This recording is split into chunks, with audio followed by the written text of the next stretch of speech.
Hello, আসসালামু আলাইকুম ওয়া রাহমাতুল্লাহি ওয়া বারাকাতু। আমি মমতাজ বেগম বলতেছি জেলখানার ভেতর থেকে। আপনি কে বলছেন? হ্যালো। জনপ্রিয় সিঙ্গার, আমি আপনার স্যার বলতেছিলাম। আমি শেখ হাসিনার একমাত্র ছেলে সজীব ওয়াজেদ জয়। ফোন করছি কিছু কথা বলার জন্য। সময় হবে কি? আরে স্যার, আপনি ফোন করছেন? আপনার মা তো ধোকা দিয়ে চলে গেল, আর আমাদের পিছনে বাস ঢুকতেছে এখন। প্রতিদিন রিমান্ডে বড় বড় ডিম দিচ্ছে ভেতর দিয়ে, মানে পেছন দিয়ে আর কি।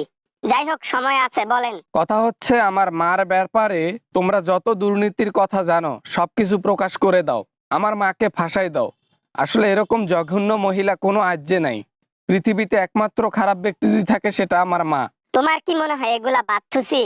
আর এগুলা প্রথম দিন রিমান্ডেই সবকিছু ওগলাই দিছি, মানে বলে দিছি আর কি। যে ধরনের রিমান্ডে এরা শাস্তি দিচ্ছে, তাতে ওই কথাগুলো পেটে না রাখারই কথা। খুবই ভালো করছেন। আপনাদের মতো অযোগ্য নেতাদের নিয়ে আমার মা দেশ শাসন করত। জনগণের টাকা পকেট ফাঁকা করে নিজের টাকার পাহাড় গড়ত, আর তোমাদেরকে তার ভাগ দিত, তাই না? স্যার ওয়াজেদ জয়, আপনি কেন জানি জনগণের পক্ষ নিয়ে কথা বলতেছেন হঠাৎ করে? আপনার কিছু হয়েছে নাকি? চোরের ছেলে চোরেই তো হয়। আপনি আবার সুন্নির ছেলে ভালো হলেন কেমনে? সে অনেক কাহিনী। ইন্ডিয়াতে মাকে ফোন করছি যে আমাকে 10,000 কোটি টাকা পাঠাই দাও। হাতের মধ্যে টাকা নাই, খরচ করে খাবো সে টাকা পর্যন্ত নাই। আমার মা আমাকে টাকা দেবে না, এজন্য আমার মায়ের পেছনে আমি লাগছি। দেখি আমার মা কত দূর পর্যন্ত যেতে পারে। যে ঘরে শত্রু থাকে সে ঘর ধ্বংস হইতে বেশি দিন সময় লাগে না। আরে এ তোমার মায়ের তো ঘরেও শত্রু, আর বাহিরের শত্রু তো অভাব নাই। একদিন তোমার মা বিপদে পড়বে, শুধু অপেক্ষা করো। আমি চাই পড়ুক, কেননা সে একজন গণহত্যাকারী, সে একজন স্বৈরাচার। আমি তার ছেলে হয়ে এখন বুঝতে পারছি জনগণের পেটে লাথি দিয়ে সে নিজে চলতো, নিজের টাকার পাহাড় গড়তো।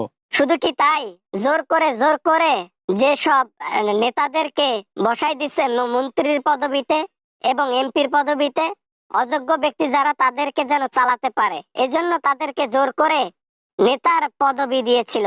যেমন আমি চাই নাই কখনো নির্বাচন করতে।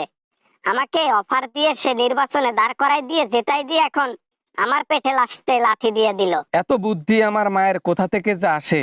যাই হোক, ইন্ডিয়াতে আর কতদিন থাকবে আমার মা? কিছুদিন পর মোদিরও একই অবস্থা হয়ে যাবে আমার মায়ের মতো। তখন আমার মা না যেতে পেরে বাংলাদেশে যাবে। এটাই তো বাংলাদেশের জনগণ চায়, তোমার আম্মা তাড়াতাড়ি বাংলাদেশে আসুক, আর বাংলাদেশের জমিনের মধ্যে তোমার মা